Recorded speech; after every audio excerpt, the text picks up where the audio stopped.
আসসালামু আলাইকুম ওয়া রাহমাতুল্লাহ। আমার প্রিয় নবম দশম শ্রেণীর শিক্ষার্থীরা, তোমাদের সবাইকে স্বাগত জানাচ্ছি আমাদের আজকের ক্লাসে। আমরা ফিজিক্সের প্রথম অধ্যায় ভৌত রাশি ও তাদের পরিমাপ নিয়ে আলোচনা করছিলাম। আমাদের আজকের টপিক স্ক্রু গজ।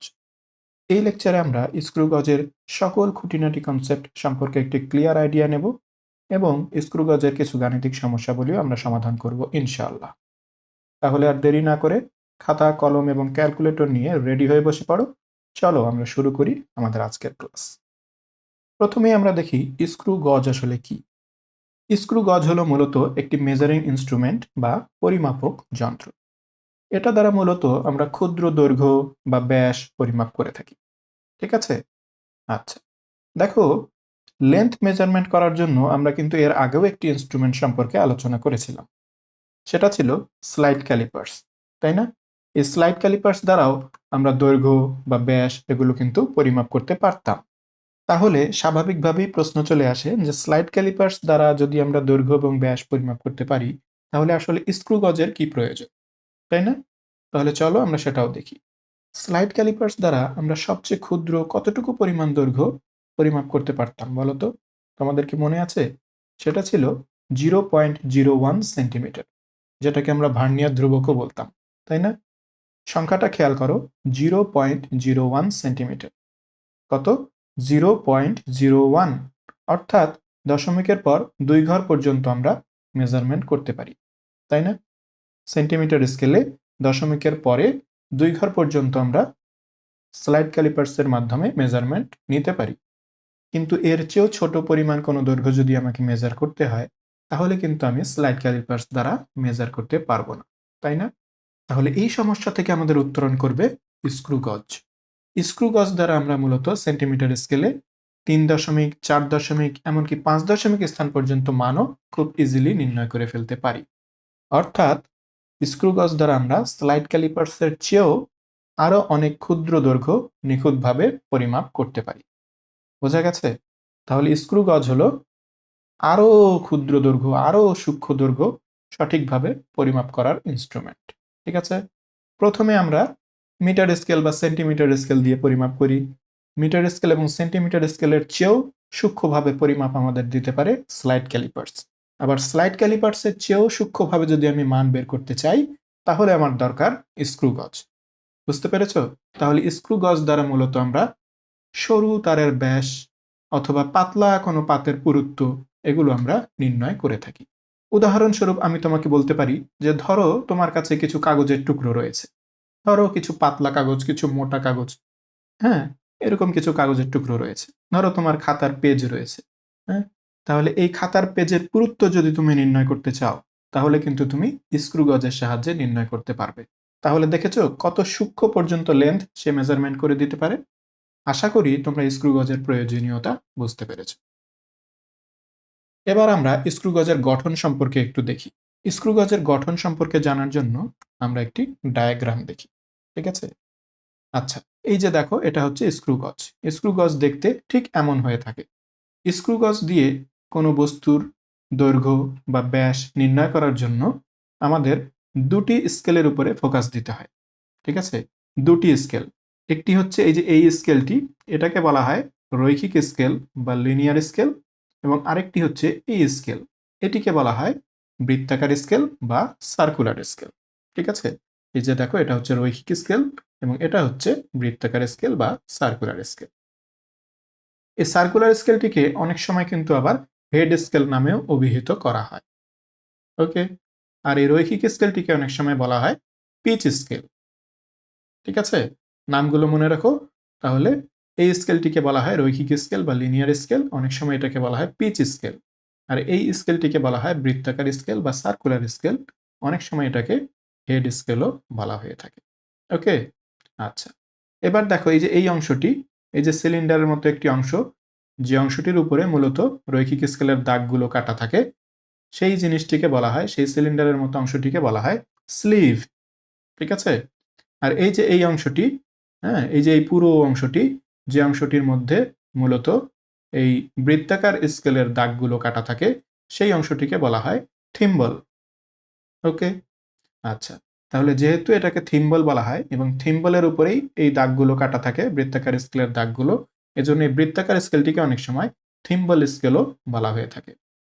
ঠিক একইভাবে এই যে স্লিভের উপরে যেহেতু এই দাগগুলো কাটা থাকে, রৈখিক স্কেলের দাগগুলো, তাই এই স্কেলটিকে অনেক সময় স্লিভ স্কেলও বলা হয়ে থাকে। ঠিক আছে? তাহলে স্ক্রু গজের দুটি গুরুত্বপূর্ণ স্কেল সম্পর্কে আমরা জানলাম। একটি হচ্ছে এটাকে আমরা বলি রৈখিক স্কেল বা লিনিয়ার স্কেল, অনেক সময় এটাকে পিচ স্কেল বলা হয়, আবার অনেক সময় এটাকে স্লিভ স্কেলও বলা হয়। ঠিক আছে? আর আরেকটি হচ্ছে এই স্কেলটি, এটাকে বলা হয় বৃত্তাকার স্কেল বা সার্কুলার স্কেল, অনেক সময় এটাকে হেড স্কেলও বলা হয়, আবার অনেক সময় এটাকে থিম্বল স্কেলও বলা হয়ে থাকে। এবার আমরা স্ক্রু গজের বাকি অংশগুলো সম্পর্কেও একটু জেনে নিই। এই যে ইউ এর মতো যে অংশটি দেখতে পাচ্ছ, হ্যাঁ, এটাকে বলা হয় ফ্রেম।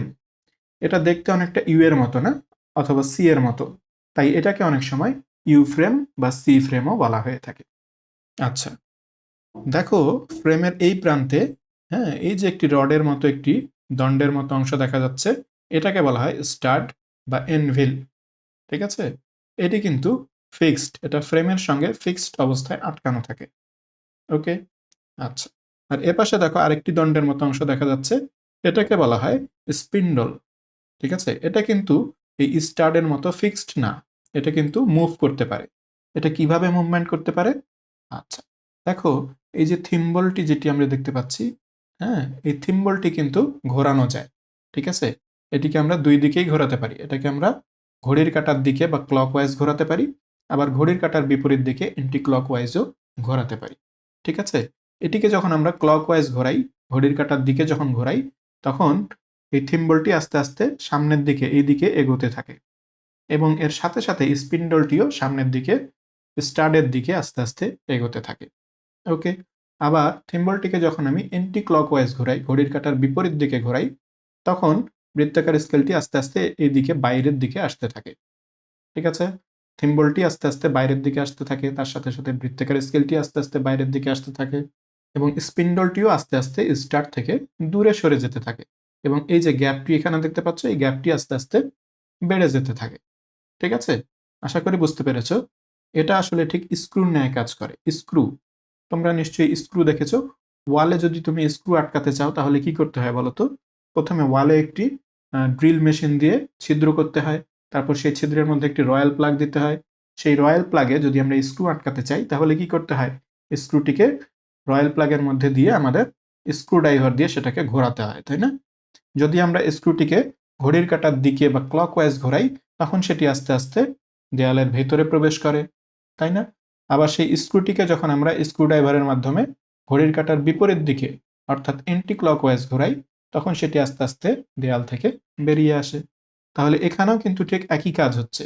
দেখো থিম্বলটিকে যখন আমি ক্লকওয়াইজ ঘোরাচ্ছি, তখন সেটি আস্তে আস্তে এই দিকে যাচ্ছে। ঠিক আছে? আস্তে আস্তে স্পিন্ডলটি স্টাডের কাছাকাছি গিয়ে টাইট হচ্ছে। ঠিক আছে? আবার যখন থিম্বলটিকে আমি এন্টি ক্লকওয়াইজ ঘোরাই, ঘড়ির কাঁটার বিপরীত দিকে ঘোরাই, তখন থিম্বলটি আস্তে আস্তে বাইরে বেরিয়ে আসে এবং তার সাথে সাথে স্পিন্ডলটিও আস্তে আস্তে বাইরের দিকে বেরিয়ে আসে। হ্যাঁ, এদিকে চলে আসে। তাহলে এই যন্ত্রটি মূলত স্ক্রু এবং নাটের নীতির উপর ভিত্তি করে কাজ করছে, তাই না? তাহলে যেহেতু এটি স্ক্রু এবং নাটের নীতির উপর বেস করে আসলে তৈরি, এজন্য এটাকে বলা হয় স্ক্রু গজ। এবার দেখো এই যে পেছনের দিকে একটি টুপির মতো অংশ দেখা যাচ্ছে, এটাকে বলা হয় র্যাচেট। এই র্যাচেটের কাজও আমরা পরবর্তীতে দেখব ইনশাআল্লাহ। এবার চলো আমরা স্ক্রু গজ সম্পর্কে আরেকটু ভালোভাবে দেখে আসি। কেমন? সাধারণত স্ক্রু গজ দিয়ে যখন কোনো মেজারমেন্ট নেওয়া হয় না, তখন সেটি এভাবে ক্লোজড অবস্থায় থাকে, অর্থাৎ স্টাড এবং স্পিন্ডলটি পরস্পরের সাথে লেগে থাকে, এখানে কোনো গ্যাপ থাকে না। এবং রৈখিক স্কেলটির দিকে খেয়াল করো, রৈখিক স্কেলটিকেও দেখা যায় না, এটি বৃত্তাকার স্কেলের নিচে হিডেন অবস্থায় থাকে। স্ক্রু গজের এই অবস্থাটিকে বলা হয় ক্লোজড অবস্থা। এখন ধরো আমরা একটি তারের ব্যাস পরিমাপ করতে চাই, তাহলে আমাদের প্রথমে এই যে থিম্বলটিকে বা বৃত্তাকার স্কেলটিকে ঘড়ির কাঁটার বিপরীত দিকে ঘোরাতে হবে। থিম্বলটিকে যদি আমরা ঘড়ির কাঁটার বিপরীত দিকে ঘোরাই, তাহলে দেখো তো কি ঘটে। দেখো থিম্বলটিকে যখন আমরা ঘড়ির কাঁটার বিপরীত দিকে ঘোরাচ্ছি, সেটি আস্তে আস্তে ডান দিকে সরে যাচ্ছে, তাই না? এটি আস্তে আস্তে ডান দিকে সরে যাচ্ছে এবং এর ফলে তার নিচে থাকা রৈখিক স্কেলটি আস্তে আস্তে দৃশ্যমান হচ্ছে। এবং এই স্পিন্ডলটির দিকে খেয়াল করো, এই স্পিন্ডলটিও আস্তে আস্তে স্টার্ট থেকে দূরে সরে যাচ্ছে এবং স্টার্ট এবং স্পিন্ডলের মাঝে একটি গ্যাপ সৃষ্টি হচ্ছে, তাই না? দেখো এই যে এখানে একটি গ্যাপ তৈরি হয়ে গেছে। তাহলে আমরা দেখছি থিম্বলটিকে যখন আমরা ঘড়ির কাঁটার বিপরীত দিকে বা অ্যান্টি ক্লকওয়াইজ ঘোরাই তখন তিনটি ঘটনা ঘটছে। একটা হচ্ছে বৃত্তাকার স্কেলটি নিজেই ডান দিকে সরে যাচ্ছে এবং সে ডান দিকে সরে যাওয়ার ফলে তার নিচে থাকা রৈখিক স্কেলটি ধীরে ধীরে দৃশ্যমান হচ্ছে এবং এই স্পিন্ডলটিও ধীরে ধীরে স্টার্ট থেকে দূরে সরে যাচ্ছে, ঠিক আছে? এবং এখানে একটি গ্যাপ সৃষ্টি হচ্ছে। দেখো আমরা আরেকবার যদি থিম্বলটিকে ধীরে ধীরে ঘড়ির কাঁটার বিপরীত দিকে ঘোরাই তাহলে কি ঘটছে ভালোভাবে খেয়াল করো। এই তিনটি ঘটনাই ঘটছে, তাই না? বৃত্তাকার স্কেলটি আস্তে আস্তে ডান দিকে সরে যাচ্ছে, তার নিচে থাকা রৈখিক স্কেলটি ধীরে ধীরে দৃশ্যমান হচ্ছে এবং স্পিন্ডলটিও ধীরে ধীরে ডান দিকে সরে যাচ্ছে এবং স্টার্ট থেকে সে দূরে সরে যাচ্ছে, ঠিক আছে? এখন এই থিম্বলটিকে বা বৃত্তাকার স্কেলটিকে আমরা যদি ঘড়ির কাঁটার দিকে বা ক্লকওয়াইজ ঘোরাই তাহলে কি ঘটবে? তাহলে ঠিক বিপরীত ঘটনাটি ঘটবে। অর্থাৎ এই বৃত্তাকার স্কেলটি ধীরে ধীরে সামনের দিকে অগ্রসর হবে, এদিকে অগ্রসর হবে এবং এর ফলে রৈখিক স্কেলটি ধীরে ধীরে আবারও হিডেন হতে শুরু করবে এবং এই স্পিন্ডলটিও আস্তে আস্তে স্টাডের কাছাকাছি পৌঁছাতে শুরু করবে, ঠিক আছে? তাহলে দেখো তো তাই হয় কিনা। এখন আমরা এই থিম্বলটিকে ঘড়ির কাঁটার দিকে বা ক্লকওয়াইজ ঘোরাবো। তাহলে দেখো থিম্বলটি যখন ঘড়ির কাঁটার দিকে বা ক্লকওয়াইজ ঘুরছে তখন এটি ধীরে ধীরে সামনের দিকে অগ্রসর হচ্ছে, হ্যাঁ, এবং এর ফলে রৈখিক স্কেলটি ধীরে ধীরে আবারও ঢেকে যেতে শুরু করেছে বা হিডেন অবস্থায় চলে যেতে শুরু করেছে। স্পিন্ডলটির দিকে খেয়াল করো, স্পিন্ডলটিও ধীরে ধীরে স্টাডের কাছাকাছি পৌঁছাতে শুরু করেছে, ঠিক আছে? তাহলে দেখো থিম্বলটি মূলত স্ক্রু এর ন্যায় কাজ করে, তাই না? দেখো কোনো ওয়ালে যদি আমরা স্ক্রু লাগাতে চাই তখন আমাদের কি করতে হয়? প্রথমে একটি ড্রিল মেশিন দিয়ে ওয়ালটি ছিদ্র করতে হয়, তারপর একটি রয়্যাল প্লাগ লাগাতে হয় এবং তারপরে একটি স্ক্রু সেই রয়্যাল প্লাগের মধ্যে দিয়ে স্ক্রু ড্রাইভার দিয়ে সেই স্ক্রুটাকে ঘোরাতে হয়, তাই না? স্ক্রুটিকে যখন আমরা ঘড়ির কাঁটার দিকে বা ক্লকওয়াইজ ঘোরাই তখন সেই স্ক্রুটি ধীরে ধীরে দেয়ালে প্রবেশ করে। আবার স্ক্রুটিকে যদি আমরা ঘড়ির কাঁটার বিপরীত দিকে বা অ্যান্টি ক্লকওয়াইজ ঘোরাই তখন সে ধীরে ধীরে ওয়াল থেকে বেরিয়ে আসে। তাহলে এখানেও কিন্তু থিম্বলটি ঠিক একই কাজ করছে, তাই না? থিম্বলটিকে যখন আমরা ক্লকওয়াইজ ঘোরাচ্ছি তখন সেটি আস্তে আস্তে ভেতরের দিকে যাচ্ছে, সামনের দিকে যাচ্ছে, তাই না? এবং থিম্বলটিকে যখন আমরা অ্যান্টি ক্লকওয়াইজ ঘোরাচ্ছি তখন সে আস্তে আস্তে বাইরের দিকে বেরিয়ে আসছে। তার মানে এই স্ক্রু গজটি মূলত স্ক্রু এবং নাটের নীতির উপর বেস করে তৈরি করা হয়েছে। এজন্যই মূলত এই যন্ত্রটির নাম স্ক্রু গজ। এই যন্ত্রটির কিন্তু আরেকটি নাম রয়েছে, কি নাম তোমরা কি জানো? তা হচ্ছে মাইক্রোমিটার। এখন বলো তো এই যন্ত্রটির নাম মাইক্রোমিটার কেন হলো? তোমাদের অনেকের হয়তো মনে হতে পারে যে এই যন্ত্রটি দ্বারা মাইক্রোমিটার পর্যন্ত লেন্থ আমরা মেজারমেন্ট করতে পারি, এজন্যই হয়তো এই যন্ত্রটির নাম মাইক্রোমিটার। কিন্তু না, তা কিন্তু ঠিক নয়। তাহলে তোমরা একটু রিসার্চ করে বের করো যে এই যন্ত্রটির নাম মাইক্রোমিটার কেন, ঠিক আছে? এটা আমি তোমাদের টাস্ক দিলাম, তোমরা রিসার্চ করে বের করে আমাকে জানিও, ওকে? আচ্ছা, এখন চলো আমরা আমাদের মূল টপিকে ফিরে আসি। আমরা চাচ্ছিলাম যে এই যন্ত্রটি দিয়ে আমরা একটি তারের ব্যাস নির্ণয় করব। তাহলে তারের ব্যাস নির্ণয় করার জন্য আমাদের যে কাজটি করতে হয়, এখানে স্টাড এবং স্পিন্ডলের মাঝে একটি গ্যাপ তৈরি করতে হয়, এই যে এখন যেভাবে গ্যাপ তৈরি হয়েছে। তারপর এখানে একটি তারকে রাখতে হয়। ধরো এখানে একটি আমাদের তার রয়েছে, এই যে ধরো এটাই হচ্ছে আমাদের সেই তার বা সিলিন্ডার। এটাকে এখানে রাখার পরে আমাদেরকে থিম্বলটিকে আবার ক্লকওয়াইজ বা ঘড়ির কাঁটার দিকে ঘুরিয়ে সেই তারটির সাথে লাগিয়ে দিতে হয়, কেমন? তো আমরা টাইট করব, কিন্তু খুব বেশি টাইট করা যাবে না। খুব বেশি টাইট করলে কিন্তু এখানে পরিমাপে ভুল হতে পারে। তাহলে আমরা এখানে কি করব? থিম্বলটিকে ধীরে ধীরে ঘড়ির কাঁটার দিকে ঘুরিয়ে বা ক্লকওয়াইজ ঘুরিয়ে স্পিন্ডলটিকে এই তারের সাথে লাগানোর চেষ্টা করব। হালকাভাবে লাগানোর পরেই আমরা থিম্বলটিকে কিন্তু আর ঘোরাবো না। তারপরে আমরা যে কাজটা করব, আমরা র্যাচেটটিকে ঘোরানো শুরু করব। এই যে পিছনে টুপির মতো যে অংশটি আছে সেই র্যাচেটটি আমরা ঘোরাবো। আমরা যদি র্যাচেটটিকে ঘোরাই তাহলে এই অঞ্চলে যদি কোনো গ্যাপ না থাকে, অর্থাৎ স্টাড, স্পিন্ডল এবং এই তার এগুলোর মাঝে যদি কোনো গ্যাপ না থাকে, তাহলে যদি র্যাচেটটি আমরা ঘোরাই তাহলে কর্কর একটি শব্দ করবে। যদি কর্কর শব্দ করে তাহলে আমার বুঝে নিতে হবে যে এই তারটি স্টাড এবং স্পিন্ডলের মাঝে ঠিকভাবে ফিট হয়ে গিয়েছে। অ্যাডজাস্ট হয়ে গেছে। হ্যাঁ, এখানে কোনো গ্যাপ নেই।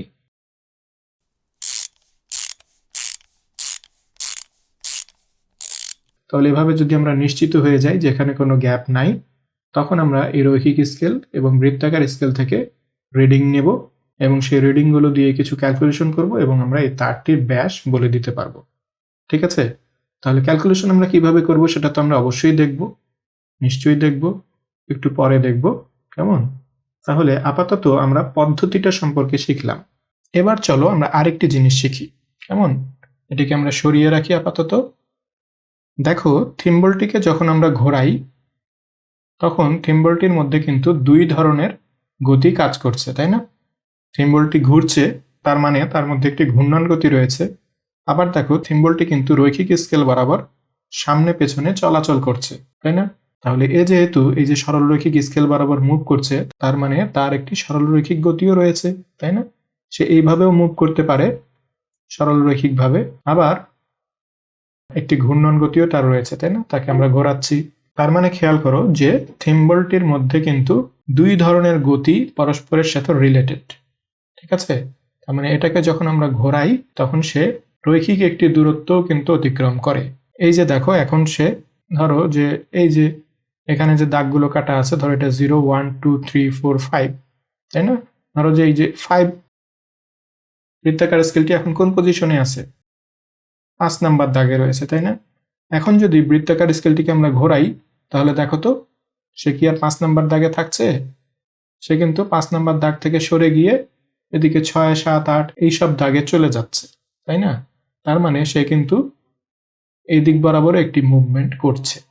ওকে, তাহলে বৃত্তাকার স্কেলটিকে যদি আমরা সম্পূর্ণ একবার বা এক পাক ঘোরাই, ভালো করে খেয়াল করো ঘটনাটি, বৃত্তাকার স্কেলটিকে যদি আমরা সম্পূর্ণ একবার বা এক পাক ঘোরাই তাহলে সে রৈখিক স্কেল বরাবর যতটুকু দূরত্ব অতিক্রম করে সেই দূরত্বটুকুকে বলা হয় পিচ।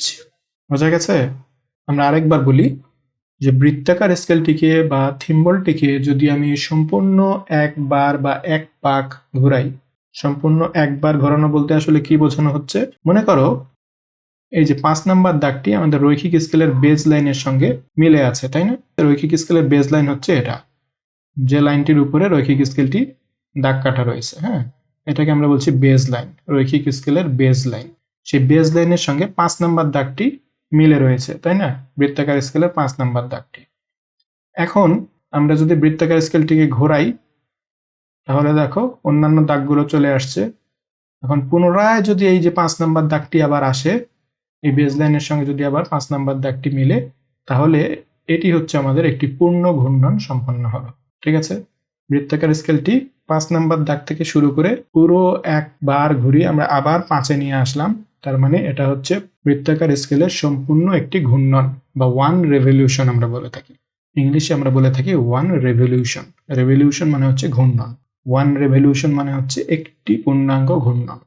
ঠিক আছে? তাহলে এই যে আমরা একটি পূর্ণাঙ্গ ঘূর্ণন দিলাম থিম্বলটিকে বা বৃত্তাকার স্কেলটিকে, এর ফলে সে রৈখিক স্কেল বরাবর তো কিছু একটা দূরত্ব অতিক্রম করেছে, তাই না? আমরা তো দেখেছিলাম যে বৃত্তাকার স্কেলটিকে ঘোরালে সে রৈখিক স্কেল বরাবর মুভ করে। তাহলে একবার ঘোরানোর ফলে সে রৈখিক স্কেল বরাবর যতটুকু মুভ করলো সেই দূরত্বটুকুকেই বলা হয় পিচ।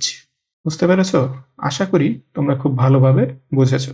তাহলে দেখো, আমরা স্ক্রু গজ সম্পর্কিত কিছু গুরুত্বপূর্ণ শব্দ সম্পর্কে এখন শিখব। হ্যাঁ, প্রথমটি হলো পিচ। তাহলে পিচ মানে আসলে কি?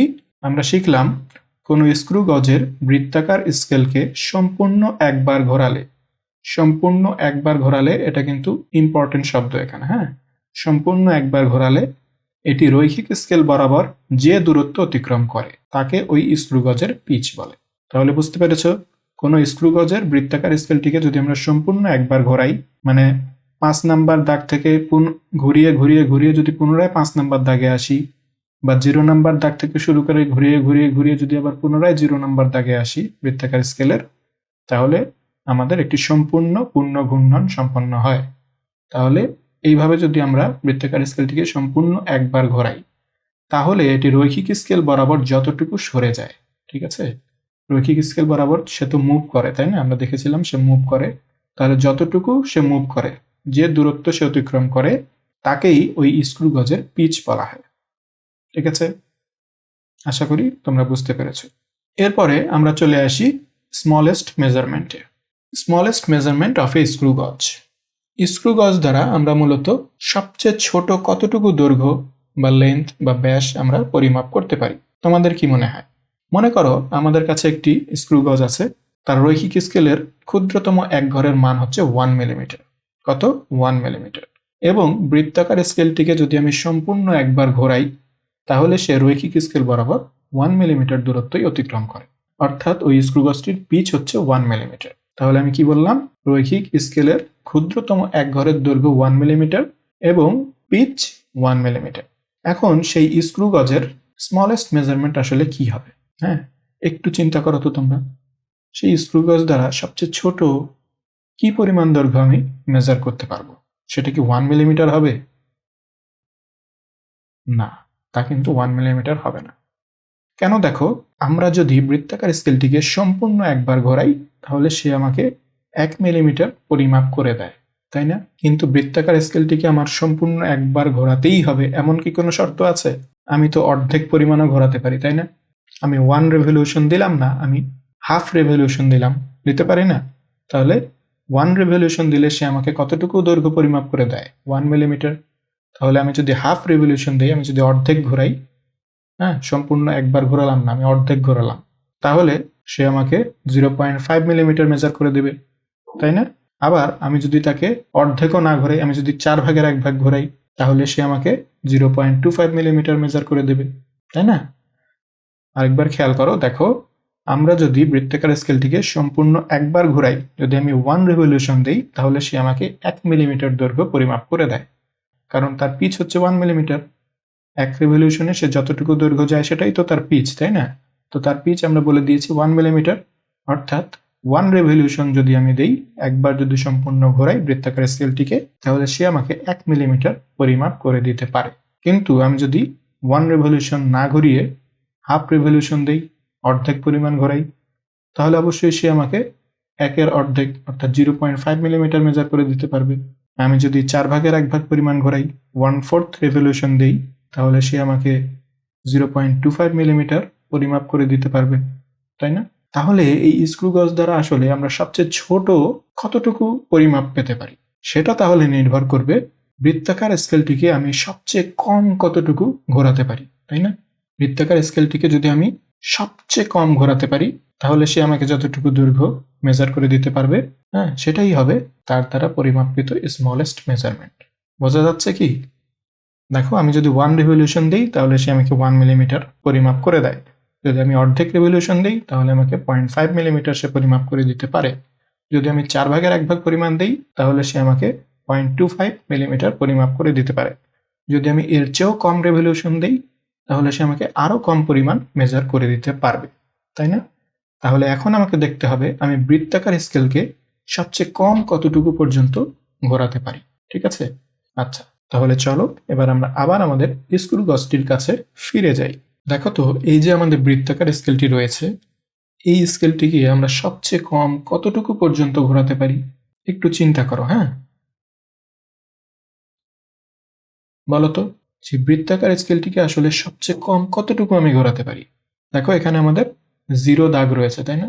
যদি আমি সম্পূর্ণ ঘুরিয়ে 0 পর্যন্ত আসি, তাহলে আমার 1 রেভলিউশন হবে, ঠিক আছে?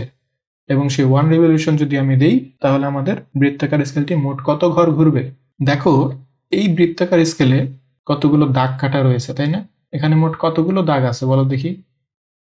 এখানে যে 0 থেকে শুরু করে 1 2 3 4 5, তারপরে যে 10, তারপরে 15, তারপরে এইভাবে পিছন দিক থেকে ঘুরে আসতে আসতে আসতে এখানে দেখো এই যে 65, তারপরে এই যে 70, তারপরে 71, 72, 73, 74 এবং এই 0টা হচ্ছে 75। তাহলে এই বৃত্তাকার স্কেলটিতে মোট 75টি দাগ কাটা রয়েছে, তাই না? বুঝতে পারছো? এখন 0 থেকে শুরু করে আমি যদি স্কেলটিকে পুনরায় এই যে দেখো ঘোরাচ্ছি, ঘুরিয়ে ঘুরিয়ে ঘুরিয়ে ঘুরিয়ে ঘুরিয়ে আবারও যদি আমি এই যে 0তে আসি, তাহলে এই যে আমি 0তে আসলাম, তাহলে আমার একটি পূর্ণ ঘূর্ণন সম্পন্ন হলো, ঠিক আছে? তাহলে এই যে আমি একটি পূর্ণ ঘূর্ণন সম্পন্ন করলাম, এতে বৃত্তাকার স্কেলটি মোট কতগুলো ভাগ অতিক্রম করলো বলো দেখি? সে মোট 75 ভাগ অতিক্রম করেছে, তাই না? কারণ এই বৃত্তাকার স্কেলটিতে 75টি দাগ কাটা রয়েছে, তাই না? তাহলে এই স্কেলটিকে সবচেয়ে কম আমি কতটুকু পর্যন্ত ঘোরাতে পারি বলতো? 75 ভাগের 1 ভাগ পর্যন্ত, তাই না? কারণ একে যদি আমি শুধুমাত্র 1 দাগ পর্যন্ত ঘোরাই, দেখো এখন 0-তে আছে না? এখন আমি এই যে এখানে নিলাম, 1-এ নিলাম। তাহলে আমি কতটুকু ঘুরিয়েছি? আমি 0 থেকে 1-এ গেলাম। ওকে? তাহলে আমি এই পুরো বৃত্তাকার স্কেলটিকে 75 ভাগের 1 ভাগ ঘুরিয়েছি, তাই না? তাহলে দেখো এইভাবে 0 থেকে শুরু করে 1 2 3 4 5 6 7 করে আমরা 75 পর্যন্ত যদি আসি তাহলে আমার একটি ঘূর্ণন সম্পন্ন হয়। ঠিক আছে? যদি আমি 75 ঘর যাই তাহলে আমার হয় 1 রেভলিউশন। তাহলে আমি যদি 1 ঘর যাই তাহলে আমার 75 ভাগের 1 ভাগ ঘোরানো হয়েছে, তাই না? বৃত্তাকার স্কেলটিকে আমি কতটুকু ঘুরিয়েছি? আমি কি অর্ধেক পরিমাণ ঘুরিয়েছি? আমি কি 4 ভাগের 1 ভাগ ঘুরিয়েছি? না, আমি 75 ভাগের 1 ভাগ ঘুরিয়েছি। কারণ এখানে 1 ঘর মানে হচ্ছে 75 ভাগের 1 ভাগ। তাহলে আমি কতটুকু ঘুরিয়েছি? 75 ভাগের 1 ভাগ ঘুরিয়েছি। তাহলে 75 ভাগের 1 ভাগ যদি আমি ঘোরাই তাহলে সে রৈখিক স্কেল বরাবর কতটুকু দৈর্ঘ্য অতিক্রম করলো বলো দেখি? যদি সে একটা পূর্ণ ঘূর্ণন দেয়, ভালো করে খেয়াল করো, যদি সে একটা পূর্ণ ঘূর্ণন দেয় তাহলে সে যায় 1 মিলিমিটার। কারণ আমরা ধরেছিলাম যে স্ক্রুবসটির পিচ হচ্ছে 1 মিলিমিটার, তাই না? তার মানে একটা পূর্ণ ঘূর্ণন যদি সে দেয় তাহলে সে রৈখিক স্কেল বরাবর কতটুকু যায়? 1 মিলিমিটার যায়। এখন একটা পূর্ণ ঘূর্ণন দিতে সে আসলে কি করে? 75টা ঘর অতিক্রম করে, তাই না?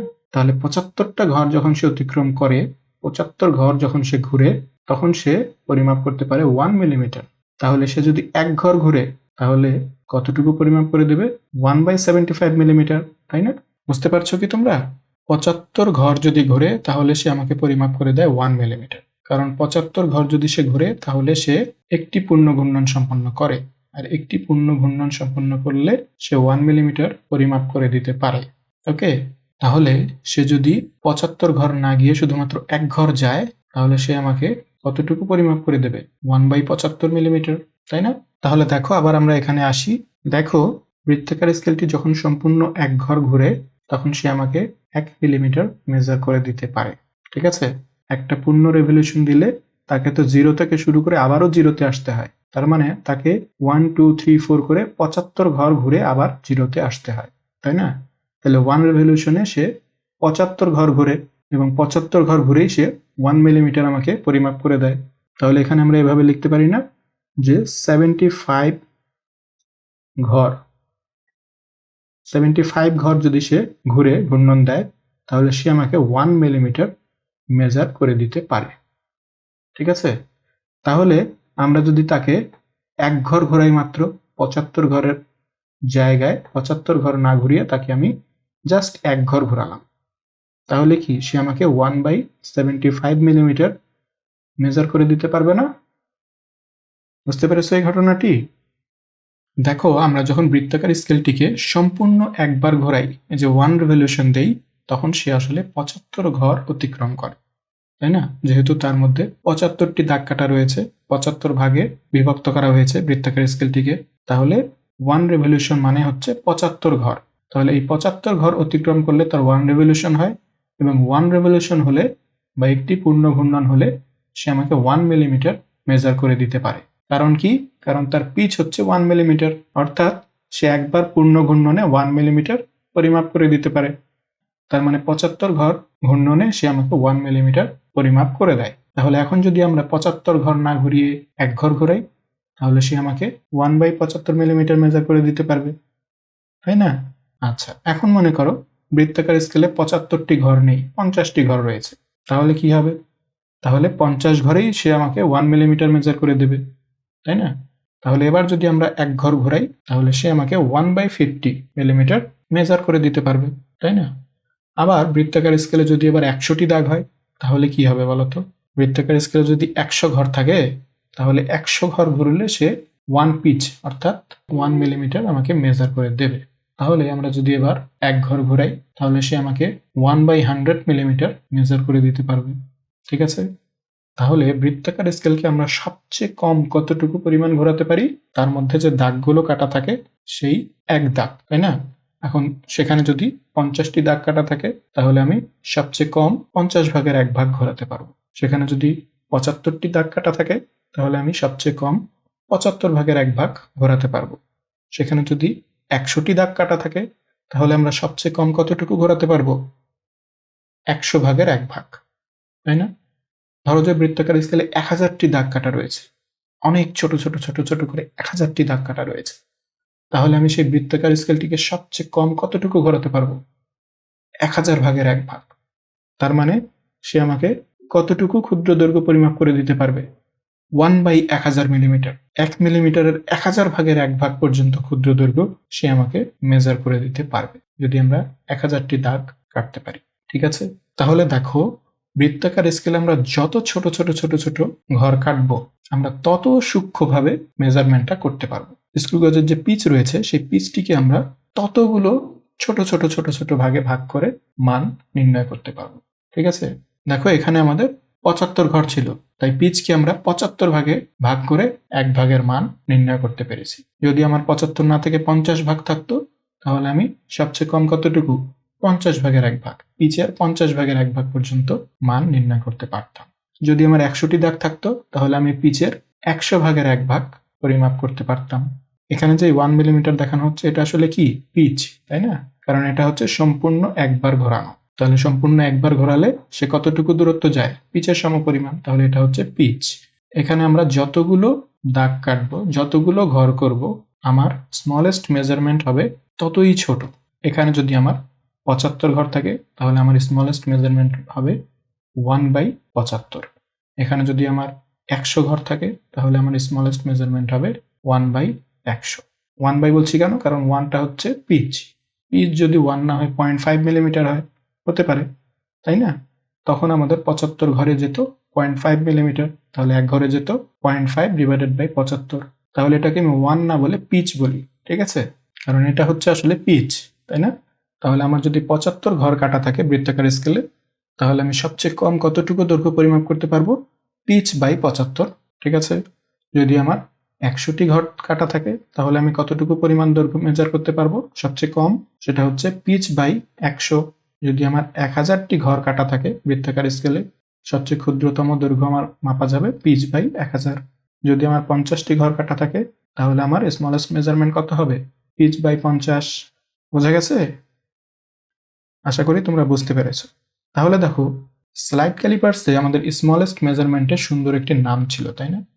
তার নাম কি ছিল বলতো? স্লাইড ক্যালিপার্সের স্মলেস্ট মেজারমেন্টটিকে আমরা বলতাম ভার্নিয়ার ধ্রুবক বা ভার্নিয়ার কনস্ট্যান্ট। এখানেও কিন্তু স্ক্রু গজের ক্ষেত্রেও আমাদের স্মলেস্ট মেজারমেন্টের সুন্দর একটি নাম রয়েছে। সেই নামটি কি তোমরা জানো? সেটি হচ্ছে লঘিষ্ঠ গণন বা ন্যূনাঙ্ক। ইংলিশে আমরা বলি লিস্ট কাউন্ট। ওকে, তাহলে এই লিস্ট কাউন্ট বের করার সূত্রটি কিন্তু আমরা অলরেডি বের করে ফেলেছি। কি? লিস্ট কাউন্ট বা লঘিষ্ঠ গণন LC equal to pitch divided by বৃত্তাকার স্কেলের মোট ভাগ সংখ্যা। আমরা তো তাই দেখলাম, তাই না? আগের স্লাইডে যদি আমরা যাই, দেখো 75 ঘর এটা হচ্ছে বৃত্তাকার স্কেলের মোট ভাগ সংখ্যা। 1 মিলিমিটার এটা হচ্ছে পিচ। তাহলে আমার সবচেয়ে স্মলেস্ট মেজারমেন্ট কি হবে? এই যে 1/75। তার মানে এটা হচ্ছে পিচ, এটা হচ্ছে বৃত্তাকার স্কেলের মোট ভাগ সংখ্যা। তাহলে আমাদের ন্যূনাঙ্ক বের করার সূত্রটি কি হবে? পিচ ডিভাইডেড বাই বৃত্তাকার স্কেলের মোট ভাগ সংখ্যা। পিচকে আমরা সাধারণত পি দ্বারা প্রকাশ করে থাকি এবং বৃত্তাকার স্কেলের মোট ভাগ সংখ্যাকে আমরা এম দ্বারা প্রকাশ করে থাকি। বোঝা গেছে? আশা করি তোমরা বুঝতে পেরেছো। এই সূত্রটি আশা করি খুব ভালোভাবে ফিল নিয়ে বুঝেছো। তাহলে এবার আমরা কিছু গাণিতিক সমস্যা সমাধান করব। তাহলে চলো আমরা আমাদের খাতায় চলে যাই এবং কিছু গাণিতিক সমস্যা সমাধান করে আসি। এখানে 1 নম্বর সমস্যাটি দেখো। একটি স্ক্রু গজের বৃত্তাকার স্কেলের মোট ভাগ সংখ্যা 50 এবং পিচ 0.5 মিলিমিটার। স্ক্রু গজের ন্যূনাঙ্ককে মিটারে প্রকাশ করো। তাহলে এখানে কি কি দেয়া আছে দেখো? বৃত্তাকার স্কেলের মোট ভাগ সংখ্যা দেয়া আছে এবং পিচ দেয়া আছে। তাহলে খুব ইজিলি আমরা কিন্তু ন্যূনাঙ্ক বের করে ফেলতে পারি। ন্যূনাঙ্কের সূত্র আমরা জানি, পিচ ডিভাইডেড বাই বৃত্তাকার স্কেলের মোট ভাগ সংখ্যা। তাহলে এখানে দুটি দেয়া আছে, আমরা খুব সহজেই বের করে ফেলতে পারবো, তাই না? তাহলে চলো আমরা খাতায় ম্যাথটি করে ফেলি। তাহলে এখানে আমাদের যা যা দেয়া আছে সেগুলো আগে আমরা লিখে ফেলি, কেমন? এখানে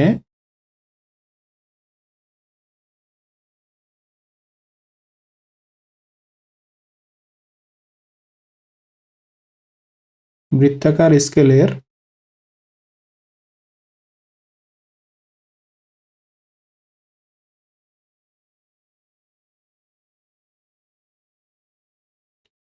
মোট ভাগ সংখ্যা n হচ্ছে 50, ঠিক আছে,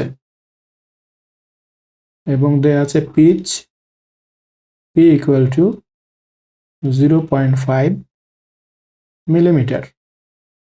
আমাদের বের করতে হবে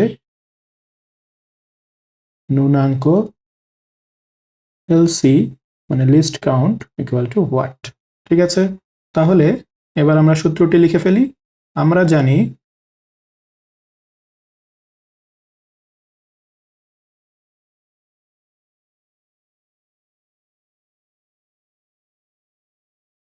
ন্যূনাঙ্ক LC equal to P by N, তাই না? তাহলে আমরা যদি মান বসিয়ে দিই, আমরা পি এর মান বসাই 0.5 মিলিমিটার এবং এন এর মান হচ্ছে 50। তাহলে আমরা একটু ক্যালকুলেটর কাকুকে নিয়ে আসি। ক্যালকুলেটর কাকুকে দ্বারা আমরা একটু সমাধান করি, হ্যাঁ। 0.5 ডিভাইডেড বাই 50, কাকু আমাদেরকে হিসাব করে বলল 0.01, তাহলে আমরা পেলাম 0.01 মিলিমিটার, তাই না? এটা কি অ্যান্সার হয়েছে? এখনো কিন্তু অ্যান্সার হয়নি, তাই না? আমাদের দেখো ন্যূনাঙ্ককে মিটারে প্রকাশ করতে বলেছে, হ্যাঁ। তাহলে আমরা মিলিমিটারে পেয়েছি। এটাকে এখন যদি আমরা মিটার করতে চাই তাহলে আমরা কি করব বলো দেখি। মিলিমিটারকে 10 দ্বারা ভাগ করলে এটি সেন্টিমিটার হবে এবং সেন্টিমিটারকে 100 দ্বারা ভাগ করলে এটি মিটারে পরিণত হবে। অর্থাৎ আমরা যদি 1000 দ্বারা ভাগ করি তাহলেই মিলিমিটারটি মিটারে কনভার্ট হয়ে যাবে, ঠিক আছে। তাহলে আমরা 1000 দ্বারা ভাগ করে দেই, 0.01 ডিভাইডেড বাই 1000, ওকে। তাহলে এটা মিটার হয়ে যাবে। তাহলে আমরা যদি ক্যালকুলেটর কাকুকে আবারও বলি যে 1000 দ্বারা ভাগ করে দেন কাকু, তাহলে কাকু আমাদের বলবে 1 ইন্টু 10⁻⁻5 মিটার, ওকে। তাহলে এটাই হচ্ছে আমাদের অ্যান্সার, ঠিক আছে। বুঝতে পেরেছো? তাহলে ম্যাথটা খুব ইজি ছিল, তাই না? শুধু এখানে আমাদের মিলিমিটার থেকে মিটার করতে হবে, এটা একটু খেয়াল করে ফেলতে হবে, ঠিক আছে। তাছাড়া আমরা সূত্রে বসিয়ে এইসব ম্যাথ খুব সহজেই ইজিলি করে ফেলতে পারবো ইনশাআল্লাহ। এবার তাহলে আমরা সমস্যা 2-এ চলে আসি।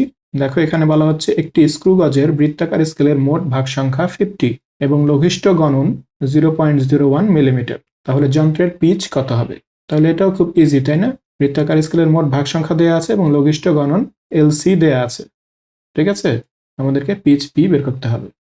তাহলে এটা আমি তোমাদের হোমওয়ার্ক দিয়ে দিলাম, ঠিক আছে। সমস্যা 3 আমরা একটু পরে দেখব।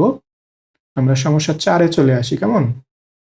4-এ দেখো বলা হচ্ছে একটি স্ক্রু গজের বৃত্তাকার স্কেলকে সম্পূর্ণ 2 বার ঘোরালে এটি রৈখিক স্কেল বরাবর 1 মিলিমিটার সরে যায়। বৃত্তাকার স্কেলের মোট ভাগ সংখ্যা 50 হলে যন্ত্রটির ন্যূনাঙ্ক নির্ণয় করো। তাহলে এখানে কি দেয়া আছে বলো দেখি। পিচ দেয়া আছে কিন্তু একটু ঘুরিয়ে দেয়া আছে, তাই না? বলছে সম্পূর্ণ 2 বার ঘোরালে এটি রৈখিক স্কেল বরাবর 1 মিলিমিটার সরে যায়। তাহলে একবার ঘোরালে কতটুকু যাবে? 0.5 মিলিমিটার, তাই না? তাহলে একবার ঘোরালে এটি রৈখিক স্কেল বরাবর যতটুকু সরে যায় সেটিই হচ্ছে পিচ, তাই না? তাহলে পিচ হবে 0.5 মিলিমিটার। আর বৃত্তাকার স্কেলের মোট ভাগ সংখ্যা n আমাদের দেয়া আছে, পূর্ণাঙ্ক বের করতে হবে। খুব ইজি, তাই না? তাহলে চলো এটি একটু আমরা খাতায় করে দেখি। তাহলে ঠিক একইভাবে আমরা এখানে কি কি দেয়া আছে লিখে ফেলি। এখানে পিচ পি ইকুয়াল টু কি লিখবো আমরা বলো দেখি, 1 মিলিমিটার ডিভাইডেড বাই 2, কারণ 2 বার ঘোরালে সে 1 মিলিমিটার যায়। তাহলে একবার ঘোরালে কতটুকু যাবে? 0.5 মিলিমিটার। আর কি দেয়া আছে আমাদের? বৃত্তাকার স্কেলের মোট ভাগ সংখ্যা, তাই না?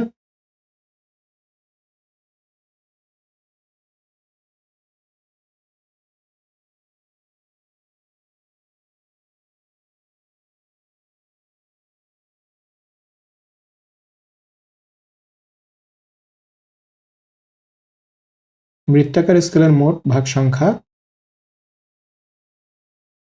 n ইকুয়াল টু 50, ওকে। আমাদের বের করতে হবে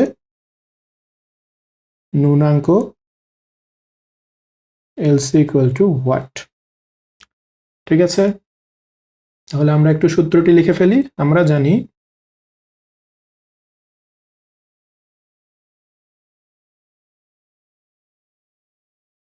ন্যূনাঙ্কের সূত্র তো আমরা সবাই জানি, তাই না?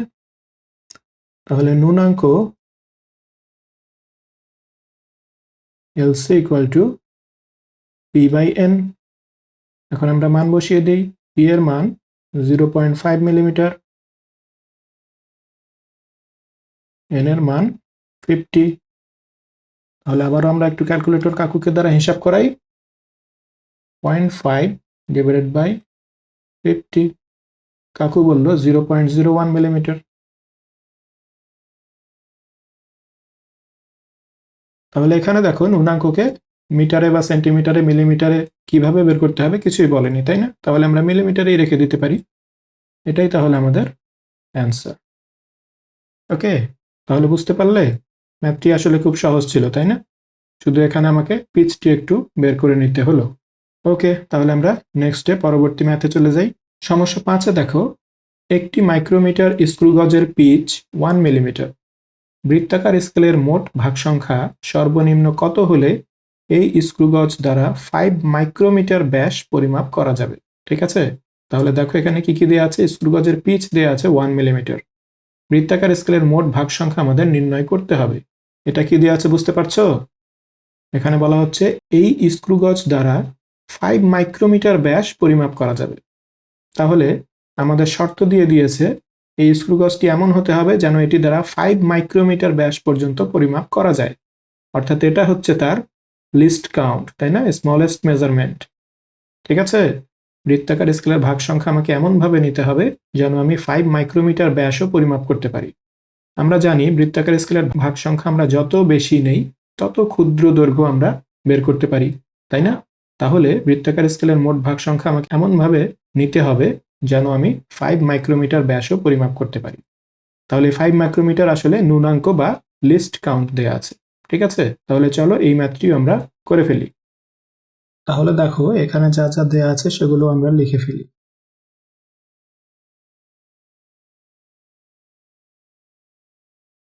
এখানে স্ক্রু গজের পিচ 1 মিলিমিটার, তাই না? তাহলে আমরা লিখি pitch P equal to 1 millimetre. আর কি দেওয়া আছে আমাদের? এটা কি দেওয়া আছে বলো দেখি? ন্যূনাঙ্ক, তাই না? তাহলে আমরা লিখি ন্যূনাঙ্ক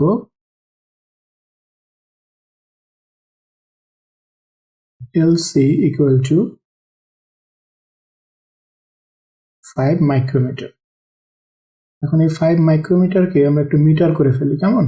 5 into 10 to the power -6 metre. আচ্ছা, এটাকে যেহেতু মিটার করে ফেললাম, এই 1 মিলিমিটারকেও একটু আমরা মিটার করে ফেলি। 1 মিলিমিটারকে 1000 দ্বারা ভাগ করলে এটি মিটারে কনভার্ট হয়ে যায়, তাই না? তাহলে আমরা লিখতে পারি 1 into 10 to the power -3 metre. ঠিক আছে, তাহলে দুইটি ভ্যালুকেই আমরা মিটারে কনভার্ট করে নিলাম। আমাদের বের করতে হবে কি? বৃত্তাকার স্কেলের মোট ভাগ সংখ্যা।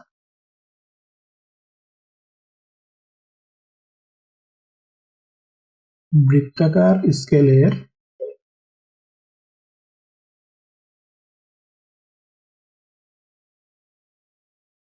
মোট ভাগ সংখ্যা n ইকুয়াল টু হোয়াট? ঠিক আছে, তাহলে যা যা দেওয়া ছিল আমরা সব লিখে ফেললাম। এখন আমরা সূত্র বসিয়ে দিই। আমরা জানি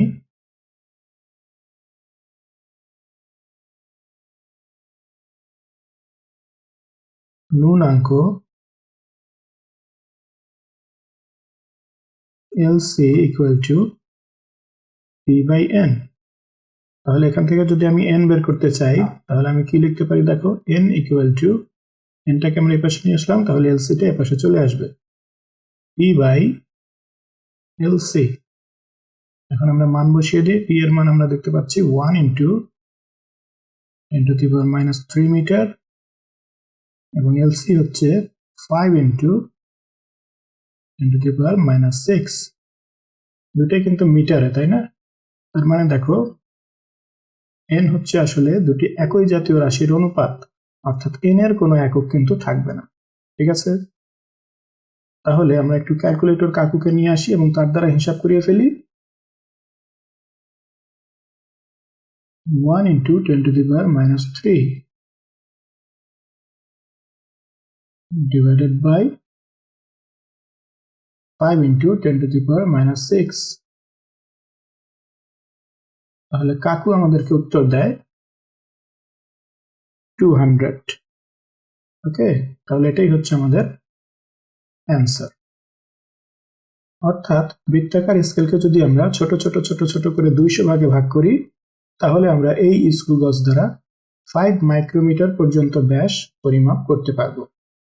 ঠিক আছে, আশা করি তোমরা বুঝতে পেরেছো ম্যাথটি, তাই না? ওকে, এখন দেখো তাহলে আমাদের 4 নাম্বার ডান, 5 নাম্বার ডান। ঠিক আছে, উপরে আমরা একটা করেছি, 1 নাম্বার আমরা করে ফেলেছি, তাহলে 1 নাম্বার আমাদের ডান। তাহলে আমাদের বাকি থাকলো 3, 6 এবং 7। এগুলো আমরা পরে করব ইনশাআল্লাহ। প্রিয় শিক্ষার্থীরা, এবার আমরা দেখব স্ক্রু গজ দ্বারা আমরা কিভাবে মেজারমেন্ট করতে পারি, কিভাবে আমরা রিডিং নিতে পারি এবং কিভাবে সেগুলো ক্যালকুলেশন করে আমরা কোনো বস্তুর দৈর্ঘ্য বা ব্যাস পরিমাপ করে দিতে পারি। তাহলে এটা দেখার জন্য চলো আমরা আবার আমাদের স্ক্রু গজের কাছে একটু যাই, কেমন? এতক্ষণের আলোচনায় আশা করি তোমরা বুঝতে পেরেছো কিভাবে স্ক্রু গজ দ্বারা কোনো বস্তুর লেন্থ বা ডায়ামিটার মেজার করতে হয়। তারপরও আমরা একটু শুরু থেকে দেখি, কেমন? দেখো, শুরুতে স্টাড এবং স্পিন্ডল এভাবে পরস্পরের সাথে লেগে থাকে এবং বৃত্তাকার স্কেলটিও রৈখিক স্কেলের 0 দাগ বরাবর থাকে। ঠিক আছে, এই যে দেখো, এটাকে যদি একটু আমরা ঘোরাই, এটা হচ্ছে রৈখিক স্কেলের 0 দাগ। তাহলে স্পিন্ডলটি যখন স্টাডের সাথে লেগে থাকে তখন দেখো বৃত্তাকার স্কেলটি রৈখিক স্কেলের 0 দাগ বরাবর থাকে, কেমন? এবং বৃত্তাকার স্কেলের 0 দাগটি রৈখিক স্কেলের বেজ লাইনের সঙ্গে মিলে থাকে। এবার যদি কোনো বস্তুর দৈর্ঘ্য বা ব্যাস আমাদের পরিমাপ করতে হয়, তাহলে বস্তুটিকে আমাদের স্টাড এবং স্পিন্ডলের মাঝে অ্যাডজাস্ট করতে হবে, ফিট করতে হবে, তাই না? কিভাবে আমরা ফিট করব তা তো আমরা দেখেছিলাম, তাই না? তাহলে ধরো, এখানে প্রথমে আমরা একটি গ্যাপ তৈরি করব, তারপর এই বস্তুটিকে আমরা এখানে রেখে দিলাম। ঠিক আছে, তারপরে আমরা থিম্বলটিকে ঘুরিয়ে আবারও সেই বস্তুটির সঙ্গে অ্যাটাচ করে দেব। ঠিক আছে, তাহলে এখানে আর কোনো গ্যাপ থাকলো না। এখন দেখো, স্টাড এবং স্পিন্ডলের মাঝে বস্তুটি রয়েছে, তাই না? তাহলে বস্তুটির যা ব্যাস, এখানে 0 থেকে বৃত্তাকার স্কেল পর্যন্ত সেই দূরত্বটি বস্তুটির ব্যাসের সমান না? দেখো, যখন এই স্পিন্ডলটি স্টাডের সঙ্গে মিলিত অবস্থায় ছিল তখন আমাদের এই বৃত্তাকার স্কেলটি রৈখিক স্কেলের 0 দাগ বরাবর ছিল, তাই না? এখানে ছিল। ঠিক আছে, এখন স্পিন্ডলটি যেহেতু এত দূর চলে এসেছে বস্তুর শেষ প্রান্ত পর্যন্ত, বৃত্তাকার স্কেলটিও এই পর্যন্ত এসেছে, তাই না? তাহলে এই 0 দাগ থেকে এই পর্যন্ত যে দূরত্ব, এটাই মূলত এই বস্তুটির ব্যাস, তাই না? বস্তুটির ব্যাস যতটুকু, এই যে এখান থেকে এই পর্যন্ত যে বস্তুটির ব্যাস, এই দূরত্ব এবং এই 0 থেকে বৃত্তাকার স্কেল পর্যন্ত এই দূরত্ব, এই দুটি দূরত্ব আসলে সেম। দেখো, স্পিন্ডলটি যখন স্টাডের সাথে মিলিত অবস্থায় থাকে তখন বৃত্তাকার স্কেলটি রৈখিক স্কেলের এই 0 দাগের এখানে থাকে, তাই না? 0 দাগ বরাবর থাকে। তাহলে স্পিন্ডলটি এখন স্টাড থেকে এতটুক দূরে সরে গেছে, তাই না? এখান থেকে এতটুকু এসেছে এবং এটাই কিন্তু এই বস্তুটির ব্যাস। ঠিক আছে, এবং বৃত্তাকার স্কেলটি দেখো এই 0 পজিশন থেকে এই পর্যন্ত চলে এসেছে। ঠিক আছে, তাহলে স্পিন্ডলটি এখান থেকে এই পর্যন্ত সরে গেছে এবং বৃত্তাকার স্কেলটি 0 থেকে এই পর্যন্ত সরে গেছে। তাহলে এই দূরত্ব আর এই দূরত্ব সেম না? অবশ্যই সেম। অর্থাৎ এই সিলিন্ডারটির ব্যাস যা, এই দূরত্বটুকু কিন্তু ঠিক তাই। এই দূরত্বটুকু মূলত সিলিন্ডারটির ব্যাস নির্দেশ করছে। ওকে, তাহলে আমি এই দূরত্বটুকু যদি বের করতে পারি, আমি কিন্তু সিলিন্ডারটির ব্যাস পেয়ে যাব। ক্লিয়ার? আশা করি এই পর্যন্ত তোমরা ক্লিয়ার হয়েছে। আচ্ছা, এবার তাহলে আমাদের টার্গেট এই দূরত্বটুকু বের করা। ওকে, এখন দেখো, এই দূরত্বটুকু বের করার জন্য আমাদের এই রৈখিক স্কেলের দাগগুলোর মান জানতে হবে, তাই না? তাহলে রৈখিক স্কেলের দাগগুলোর মান এখানে কত জানো? সেটা হচ্ছে 1 মিলিমিটার। এই যে দেখো, এখানে লেখা আছে 1 MSD equal to pitch equal to 1 millimetre. অর্থাৎ এই যন্ত্রের 1 MSD বলতে বোঝাচ্ছে মেইন স্কেল ডিভিশন বা প্রধান স্কেলের ভাগ সংখ্যা। তাহলে এখানে প্রধান স্কেল বলতে মূলত এই রৈখিক স্কেলটিকেই বোঝানো হয়েছে। সেটা কত? 1 মিলিমিটার। তার মানে এই যে ছোট ছোট দাগগুলো, এই দাগগুলোর মান কত? 1 মিলিমিটার। ঠিক আছে, এবং এই যন্ত্রের পিচও হচ্ছে 1 মিলিমিটার। অর্থাৎ বৃত্তাকার স্কেলটিকে যদি আমরা সম্পূর্ণ একবার ঘোরাই তাহলে সেটি রৈখিক স্কেল বরাবর 1 মিলিমিটার দূরত্ব অতিক্রম করবে। বৃত্তাকার স্কেলে কতগুলো ভাগ সংখ্যা আছে সেটাও একটু আমরা দেখে ফেলি।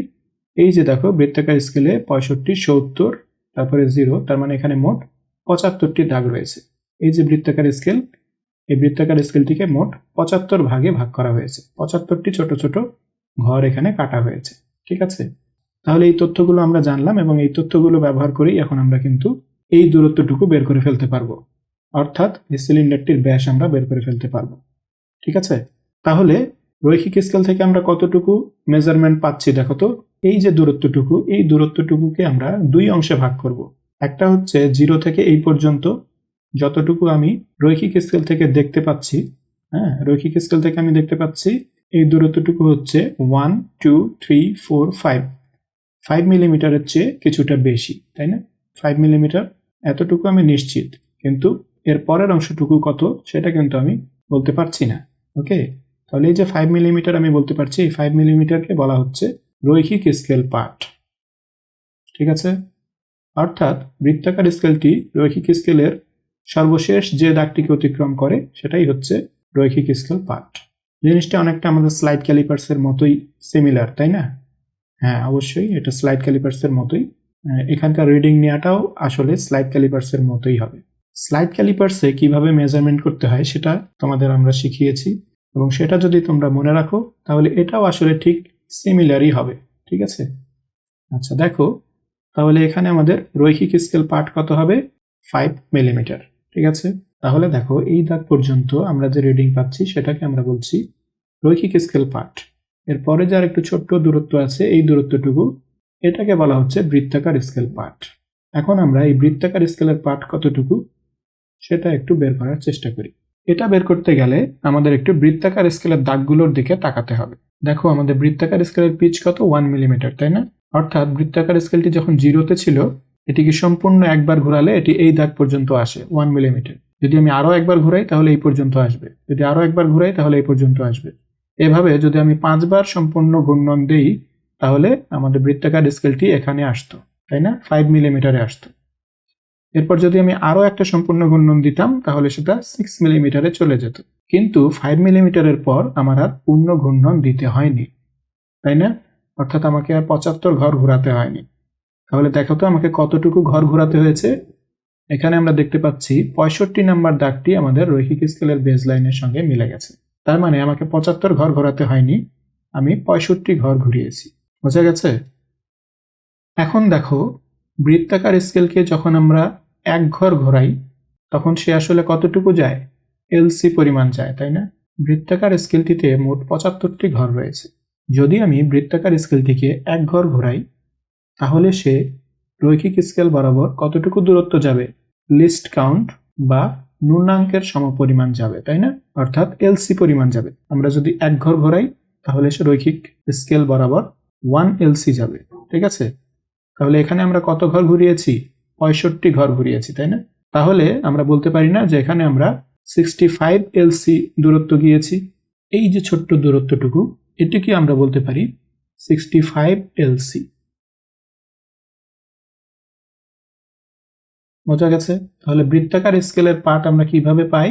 দেখো, 65 ইন্টু এলসি। 65 হচ্ছে আসলে কোন দাগটি? যেই দাগটি আমাদের রৈখিক স্কেলের বেজ লাইনের সঙ্গে মিলে গেছে। আর এলসি হচ্ছে এই স্ক্রু গজের লিস্ট কাউন্ট বা লঘিষ্ঠ গণন বা ন্যূনাঙ্ক। ঠিক আছে, তাহলে এটাকে আমরা বলি বৃত্তাকার স্কেলের ভাগ সংখ্যা। 65 যেটা, যত নাম্বার দাগটি আমাদের রৈখিক স্কেলের বেজ লাইনের সঙ্গে মিলে যায় সেটাকে আমরা বলি বৃত্তাকার স্কেলের ভাগ সংখ্যা, এবং এলসি হচ্ছে আমাদের লিস্ট কাউন্ট বা লঘিষ্ঠ গণন। ঠিক আছে, এই দুইটা যদি আমি গুণ করি তাহলে আমি এই ছোট্ট দূরত্বটুকু পেয়ে যাব। ঠিক আছে, আর এই 0 থেকে 5 পর্যন্ত যে দূরত্ব, এটাকে আমরা বলি রৈখিক স্কেল পার্ট। তাহলে বলো তো আমরা সূত্রটি কিভাবে পাই? তাহলে দেখো এই পুরো দৈর্ঘ্যটি যদি আমি পেতে চাই তাহলে আমাকে কি কি যোগ করতে হচ্ছে? প্রধান স্কেল পার্ট, এটাকে আমরা বলি সাধারণত এল, প্লাস বৃত্তাকার স্কেল পার্ট। বৃত্তাকার স্কেল পার্ট আমরা কিভাবে পাই? C into L C. ঠিক আছে, তাহলে এল হচ্ছে আমাদের প্রধান স্কেল পার্ট, সি হচ্ছে বৃত্তাকার স্কেলের ভাগ সংখ্যা, এল সি হচ্ছে লিস্ট কাউন্ট বা লঘিষ্ঠ গণন বা নন্যাঙ্ক। তাহলে এটাই হচ্ছে আমাদের মূলত স্ক্রু গজ দ্বারা ব্যাস বা দৈর্ঘ্য নির্ণয়ের সূত্র। ওকে, আশা করি তোমরা বুঝতে পেরেছো। তাহলে দেখো আমরা শিখলাম স্ক্রু গজ দ্বারা কোনো বস্তুর দৈর্ঘ্য বা ব্যাস নির্ণয়ের সূত্রটি আসলে ঠিক এই রকম: রৈখিক স্কেল পার্ট প্লাস বৃত্তাকার স্কেলের ভাগ সংখ্যা ইন্টু ন্যূনাঙ্ক। রৈখিক স্কেল পার্ট হচ্ছে রৈখিক স্কেলে আমরা যতটুকু অংশ দেখতে পাই। বৃত্তাকার স্কেলের ভাগ সংখ্যা হলো বৃত্তাকার স্কেলের যে দাগটি রৈখিক স্কেলের বেজ লাইনের সঙ্গে মিলে যায়, এবং ন্যূনাঙ্ক হচ্ছে লিস্ট কাউন্ট বা লঘিষ্ঠ গণন, যেটা আমরা আগেই বের করা শিখেছি। তাহলে আমাদের বৃত্তাকার স্কেলের ভাগ সংখ্যা এবং ন্যূনাঙ্ককে গুণ করে যে গুণফলটি পাওয়া যাবে তার সঙ্গে যদি আমরা রৈখিক স্কেল পার্টটি যোগ করি তাহলেই আমরা দৈর্ঘ্য বা ব্যাস পরিমাপ করে ফেলতে পারবো। আশা করি তোমরা ক্লিয়ার বুঝতে পেরেছো। এবার চলো স্ক্রু গজ দ্বারা পরিমাপের কিছু ধাপসমূহ আমরা দেখে নিই।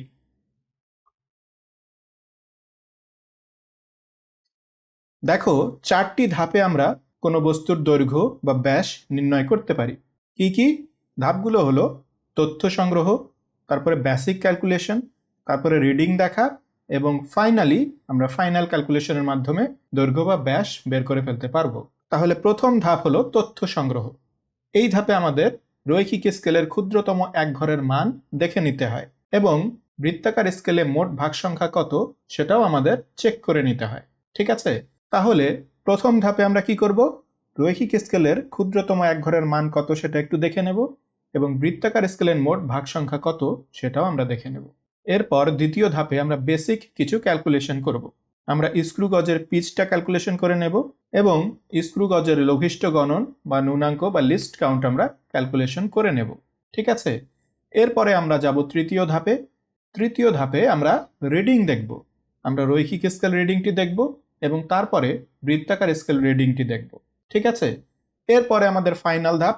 আমরা ফাইনাল ক্যালকুলেশন করব স্ক্রু গজের দ্বারা দৈর্ঘ্য বা ব্যাস নির্ণয়ের যে আমরা সূত্রটি শিখেছিলাম সেই সূত্রটি ব্যবহার করে আমরা ফাইনাল ক্যালকুলেশন করে ফেলব।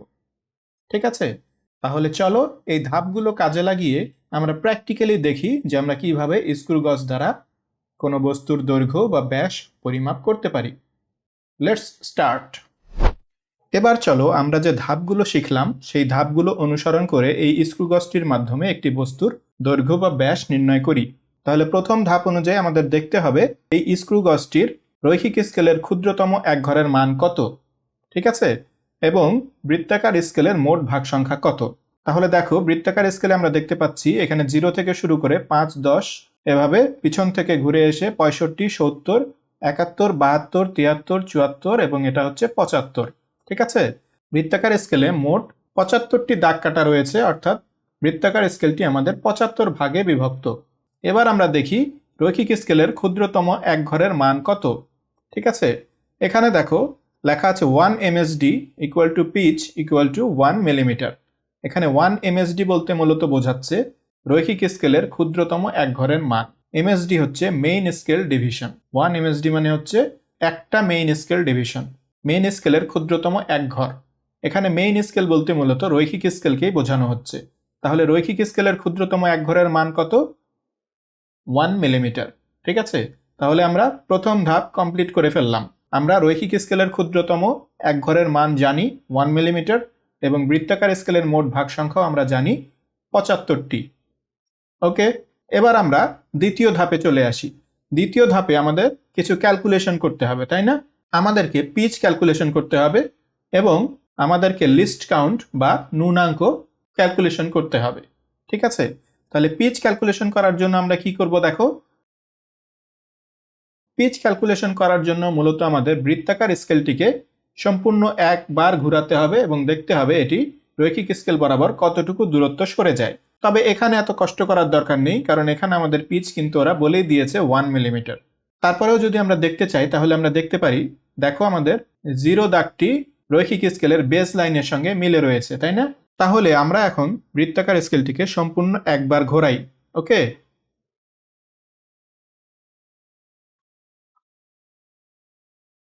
তাহলে দেখো আমরা সম্পূর্ণ একবার ঘোরালাম এবং এটি 0 থেকে 1 মিলিমিটারে চলে এসেছে। যদিও আমরা 1 মিলিমিটারটা দেখতে পাচ্ছি না, কারণ এই বৃত্তাকার স্কেলটি ঠিক 1 মিলিমিটারের দাগের উপরেই রয়েছে। আমরা যদি একটু সরাই তাহলেই আমরা দেখো 1 মিলিমিটারের দাগটি দেখতে পাচ্ছি। ঠিক আছে, তার মানে বৃত্তাকার স্কেলটিকে সম্পূর্ণ একবার ঘোরালে সে রৈখিক স্কেল বরাবর 1 মিলিমিটার দূরত্ব অতিক্রম করে। আমরা যদি আরও কনফার্ম হতে চাই তাহলে আমরা একবার না ঘুরিয়ে কয়েকবার ঘুরিয়ে দেখতে পারি। অর্থাৎ আমরা শুধুমাত্র একবার না ঘুরিয়ে আমরা 3-4 বার ঘোরাবো এবং দেখব 3-4 বার ঘোরানোর পরে বৃত্তাকার স্কেলটি রৈখিক স্কেল বরাবর কতটুকু দূরত্ব অতিক্রম করেছে। ঠিক আছে, তাহলে দেখো এবার আমরা বৃত্তাকার স্কেলটিকে 3 বার ঘোরাবো। অর্থাৎ বৃত্তাকার স্কেলটিকে আমরা 3টি সম্পূর্ণ ঘূর্ণন দেব। ঠিক আছে, তাহলে চলো আমরা শুরু করি।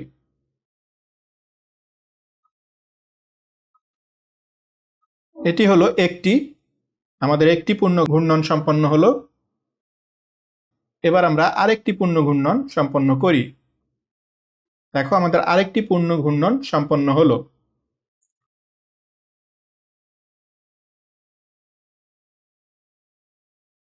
দেখো আমরা মোট 3টি পূর্ণ ঘূর্ণন সম্পন্ন করলাম এবং আমরা দেখো এখান থেকে দেখতে পাচ্ছি এটা 3 মিলিমিটার দূরত্ব অতিক্রম করেছে। রৈখিক স্কেল বরাবর বৃত্তাকার স্কেলটি 3 মিলিমিটার অতিক্রম করেছে।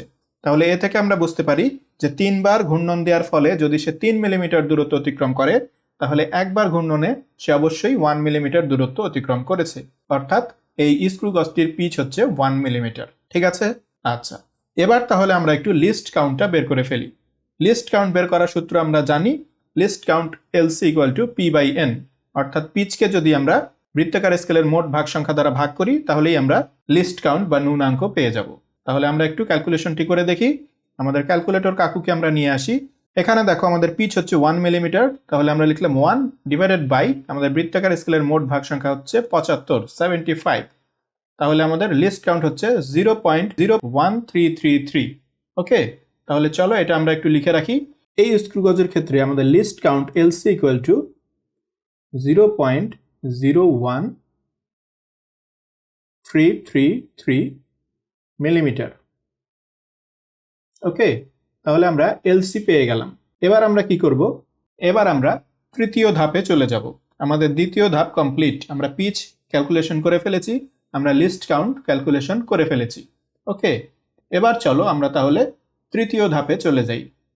আমাদের তৃতীয় ধাপ হচ্ছে এবার আমাদের বস্তুটি স্ক্রু গজে লাগিয়ে রৈখিক স্কেলের রিডিং এবং বৃত্তাকার স্কেলের রিডিং নিতে হবে।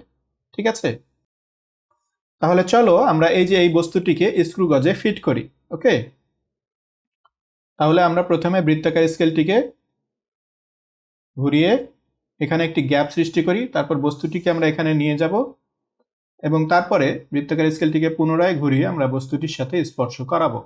ওকে, তাহলে বস্তুটি আমাদের স্টাড এবং স্পিন্ডলের মাঝে ফিট হয়ে গিয়েছে। এখন আমরা এখান থেকে রৈখিক স্কেল পাঠ এবং বৃত্তাকার স্কেলের ভাগ সংখ্যা নির্ণয় করব।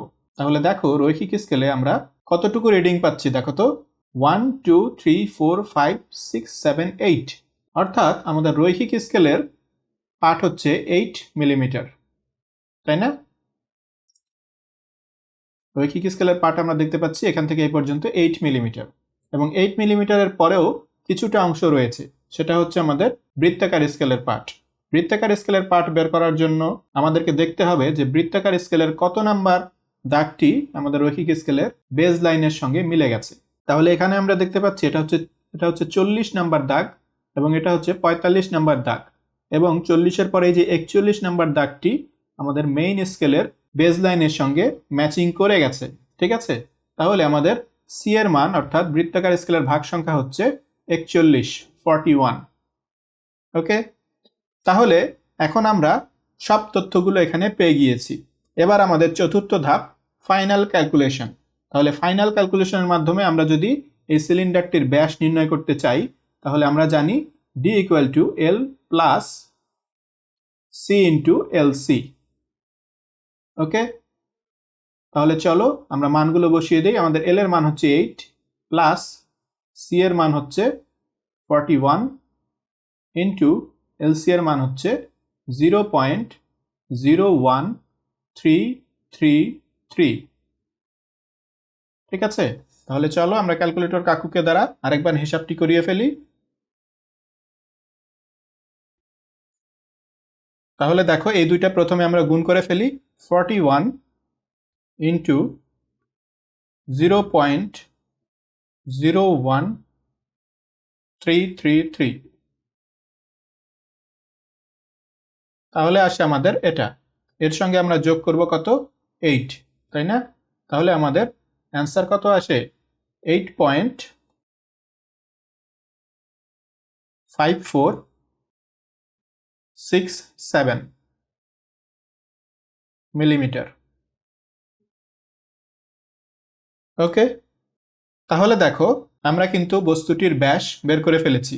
ঠিক আছে, 8.5467। তাহলে আমরা একটু এখান থেকে আমরা রিডিংটি দেখে ফেলি।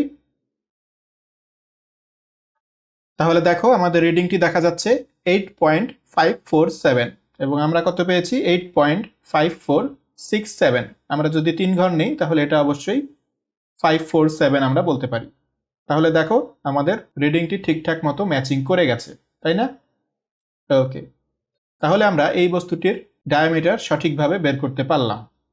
এবার চলো আমরা আরেকটি বস্তুর ডায়ামিটার বের করতে চেষ্টা করি। তাহলে দেখো আমরা আরেকটি বস্তু নিয়ে নিয়েছি। এবার আমরা এই বস্তুটির ডায়ামিটার বের করব। আমরা আবারও আমাদের প্রথম ধাপে চলে আসি। আমরা দেখতে পাচ্ছি রৈখিক স্কেলের এক ঘরের মান 1 মিলিমিটার এবং পিচ হচ্ছে 1 মিলিমিটার। আমরা এখানে বৃত্তাকার স্কেলের ভাগ সংখ্যাটা একটু দেখে নেই। বৃত্তাকার স্কেলের ভাগ সংখ্যা এবার আমাদের 50, তাই না?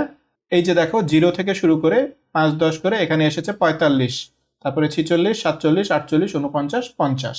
তাহলে এবার আমাদের বৃত্তাকার স্কেলের ভাগ সংখ্যা হচ্ছে 50। তাহলে আমাদের প্রথম ধাপ কমপ্লিট। আমাদের দ্বিতীয় ধাপে এসে আমাদের পিচ এবং লিস্ট কাউন্ট মেজার করতে হবে, তাই না? তাহলে পিচ আমরা দেখতে পাচ্ছি 1 মিলিমিটার। আমরা লিস্ট কাউন্টটা মেজার করে ফেলি। লিস্ট কাউন্ট মেজার করার জন্য আমরা ক্যালকুলেটর কাকুকে নিয়ে আসি। 1 ডিভাইডেড বাই 50। ঠিক আছে, পি এর মান হচ্ছে 1 এবং এন এর মান হচ্ছে 50। তাহলে আমরা পাই 0.02। তাহলে আমরা এটা একটু লিখে রাখি এখানে। আমাদের এলসি এর মান পাওয়া গেছে 0.02 মিলিমিটার। ঠিক আছে, তাহলে আমাদের দ্বিতীয় ধাপ কমপ্লিট। এবার আমরা চলে আসি তৃতীয় ধাপে। আমাদের তৃতীয় ধাপ ছিল বস্তুটিকে এখানে অ্যাডজাস্ট করে আমাদের রিডিংগুলো দেখতে হবে। রৈখিক স্কেল রিডিং এবং বৃত্তাকার স্কেলের রিডিং আমরা দেখব। তাহলে চলো আমরা বস্তুটিকে এখানে ফিট করে ফেলি। তাহলে এখানে ফিট করার পরে দেখো এখান থেকে আমরা রিডিং দেখতে পাচ্ছি। আমাদের রৈখিক স্কেলের রিডিং কত? 1 2 3 4, 4 মিলিমিটার, তাই না? তাহলে আমরা বলতে পারি আমাদের রৈখিক স্কেলের রিডিং এল হচ্ছে 4 মিলিমিটার। ওকে, আমাদের বৃত্তাকার স্কেলের ভাগ সংখ্যা কত দেখো তো? বৃত্তাকার স্কেলের কত নাম্বার দাগটি আমাদের মিলে গেছে রৈখিক স্কেলের বেজ লাইনের সাথে? দেখো 10 11 12, 12 নাম্বার দাগটি, তাই না? এই যে দেখো 12 নাম্বার দাগটি আমাদের মিলে গেছে, হ্যাঁ, রৈখিক স্কেলের বেজ লাইনের সাথে। তাহলে সি এর মান আমরা বসাবো 12। ওকে, তাহলে আমাদের তৃতীয় ধাপ কমপ্লিট। আমরা রৈখিক স্কেলের পার্ট এবং বৃত্তাকার স্কেলের পার্ট বের করে ফেলেছি। এবার আমরা কি করব? আমরা বস্তুটির ডায়ামিটার বের করে ফেলতে পারবো। তাহলে ডায়ামিটার বের করার জন্য আমাদের কি করতে হবে? L plus C into L C, অর্থাৎ 4 প্লাস 12 ইন্টু 0.02।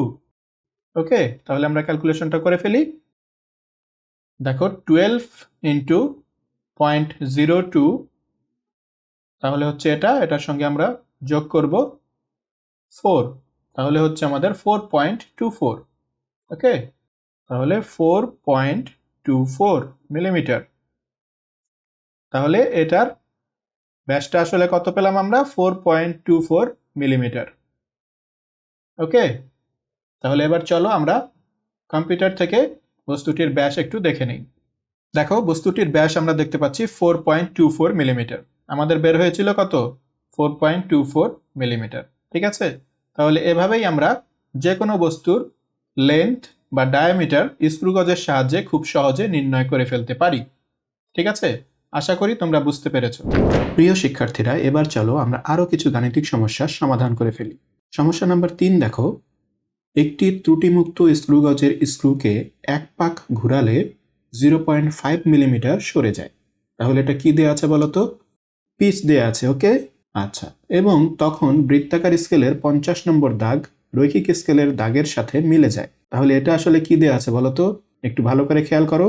স্ক্রুকে এক পাক ঘুরালে এত মিটার সরে যায় এবং তখন বৃত্তাকার স্কেলের 50 নম্বর দাগ রৈখিক স্কেলের দাগের সাথে মিলে যায়। তাহলে এক পাক ঘুরালে আমার 50 নম্বর দাগটি মিলে গিয়েছে, তাই না? অর্থাৎ আমাদের বৃত্তাকার স্কেলে টোটাল দাগ রয়েছে 50টি। ঠিক আছে, তাহলে 50 হচ্ছে আমাদের বৃত্তাকার স্কেলের মোট ভাগ সংখ্যা। একটি অপেক্ষাকৃত মোটা তারের ব্যাস নির্ণয় করতে রৈখিক স্কেল পাঠ 5.5 মিলিমিটার রৈখিক স্কেল পাঠ দেয়া আছে ও বৃত্তাকার স্কেলের ভাগের সংখ্যা 5 পাওয়া গেল। বৃত্তাকার স্কেলের ভাগের সংখ্যা আমাদের দেয়া আছে। তারের ব্যাস নির্ণয় করো। তাহলে এটা আমরা কিভাবে করব একটু প্ল্যান করে নাও তো। আমাদের রৈখিক স্কেল পাঠ দেয়া আছে এল, আমাদের বৃত্তাকার স্কেলের ভাগ সংখ্যা দেয়া আছে সি। তাহলে আমাদের এখন প্রয়োজন কি? শুধুমাত্র এলসি, তাই না? লিস্ট কাউন্টটা আমাদের বের করতে হবে। তাহলে এই যে এখানে আমাদের ইনফরমেশন দেয়া আছে, এগুলো দিয়ে আমরা লিস্ট কাউন্ট বা লঘিষ্ঠ গণন বের করে ফেলতে পারবো। তাহলে চলো আমরা আমাদের খাতায় চলে যাই এবং ম্যাথটি সলভ করে ফেলি। তাহলে এখানে আমাদের কি কি দেয়া আছে আমরা আগে লিখে ফেলি। এখানে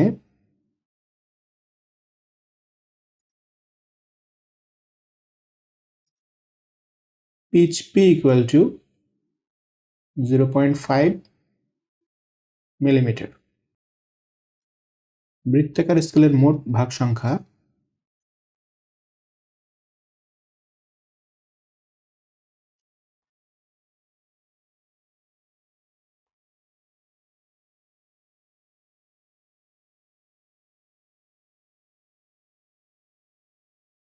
n equal to 50।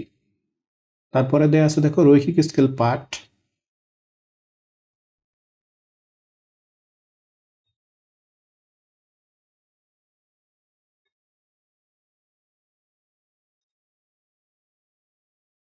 L equal to 5.5 millimetre. বৃত্তাকার স্কেলের ভাগ সংখ্যা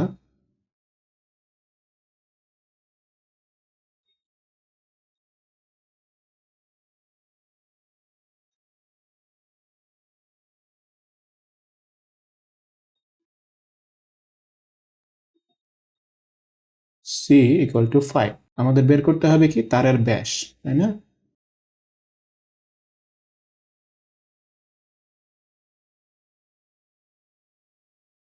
তারের ব্যাস D ইকুয়াল টু হোয়াট? ঠিক আছে, তাহলে এবার আমরা কি করব? আমরা প্রথমে এই উপরের দুটি তথ্য দিয়ে লঘিষ্ঠ গণন বা এলসি বের করে ফেলবো। ঠিক আছে, তাহলে আমরা জানি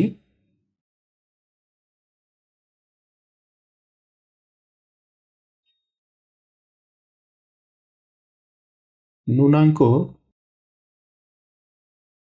LC equal to P by N. তাহলে পি এর মান আমাদের কত? 0.5 আর এন এর মান হচ্ছে আমাদের 50। তাহলে আমরা একটু ক্যালকুলেটর কাকুকে নিয়ে আসি। 0.5 ডিভাইডেড বাই 50, 0.01 মিলিমিটার। ওকে, তাহলে আমরা এলসি পেয়ে গিয়েছি। এবার আমরা তারের ব্যাস নির্ণয় করে ফেলবো। ঠিক আছে, তাহলে লেখো আবার আমরা জানি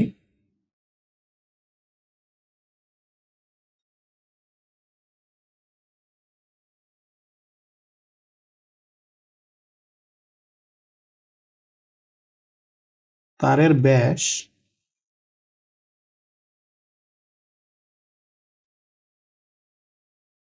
D equal to L plus C into LC।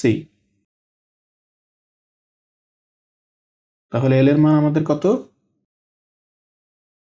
দেখো এল এর মান হচ্ছে 5.5 মিলিমিটার, তাই না?